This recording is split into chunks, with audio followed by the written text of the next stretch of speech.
I'm Bob Simpson. I'm a consultant to the City of Quesnel and their Forestry Innovation Center.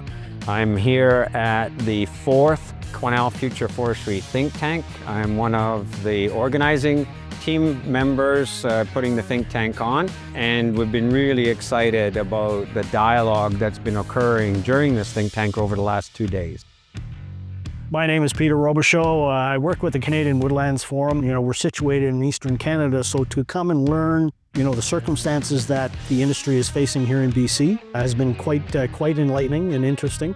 I think these initiatives, like the Forestry Think Tank here in Quesnel, are really critical to build partnerships and collaborate. I'm from Germany originally. I've worked in Finland for 11 years, and my career has always been impacted by collaboration. And it's really great to see some of these collaborations between the different levels of government, industry, communities, First Nations, and academia working together to solve some of the issues and challenges that we have in BC. Ecological resiliency on the land base, reinventing the manufacturing sector to match what the commercial opportunities are, and then making sure you have a workforce that's retrained and capable of actually implementing that innovation. So that's the 3 domains of the think tank.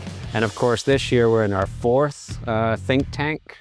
We've advanced the conversation in each of those domains. And this think tank, actually, we're getting a lot of feedback that people feel that we have purchase now, we have traction, and that we are actually advancing those conversations. We've been in discussions with them for the last 4 or 5 months to look at taking some of the expertise that we've developed in Eastern Canada to help support today's forestry contractors. The experience, the model that we developed in Eastern Canada to the BC situation and circumstance. And it's been a real great initiative here in Quesnel, bringing all these partners together to solve these wicked problems that we're faced with in the forest industry and the forest sector. And I think we're coming up with innovative solutions to tackle these issues. So we've put together a 3-year initiative, starting off with a pilot program for both the entry level and what we tend to call the advanced program.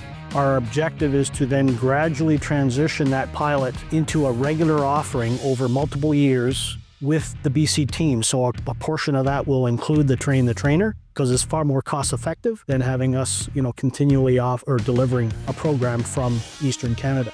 The supply of good operators for the forestry contractors, it's a problem everywhere. Where we can provide the simulators, we can provide access to technology that can help engage younger people to join the industry. Workforce coming in is a smaller demographic in terms of numbers than the workforce that's retiring out. So you're going to have more job vacancies, which means more competition for work. So you've got a vacancy rate that's accruing, you've got a work-life balance dynamic that's changing, and you've got this sense that forestry in British Columbia is an extractive industry that does damage to ecosystems or is a declining sunset industry. I'm not going to sign up for something I think is dying. I want to be in something that's different.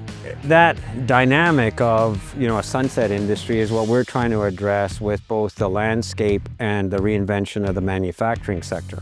We're trying to expand our toolbox. We are moving towards more innovative silviculture and forest management practices, whether it is thinnings, more retention cuts, combining forest management and fuel management. And so that brings in different demands. And so it is really critical that we have the workforce to meet these challenges that we are faced with as a forest sector. It's at a point where we all need to take a much bigger role in actively training the next generation and driving the business forward. If on the landscape you're actually involved in creating ecological resiliency, you're not doing harvesting, you're doing forest health interventions. You're making that ecosystem more resilient over time. That's more interesting to somebody, especially with some of the new equipment that's out there that's really kind of fun to drive and to be a machine operator in. but recontextualizing the harvesting aspect and the forest health aspect. In Europe, and especially in Nordic countries, Finland, Sweden, operator training is a recognized trade. So students spend about a year and a half, 2 years between schools and practical learning on the job, so they can make good decisions as they are in the forest and faced with different circumstances. And so that's what we're trying to replicate here, is better educate our operators so that they can maximize machine productivity. So a lot of the equipment that we're using, it's a $1 to $1.2 million investment. You also need to invest in the workforce to make sure that that equipment is running efficient to its maximum potential. Together with our colleagues from Eastern Canada, from Quesnel, from academia, to build a program that really trains the future forest machine operators that are able to deal with all these different circumstances.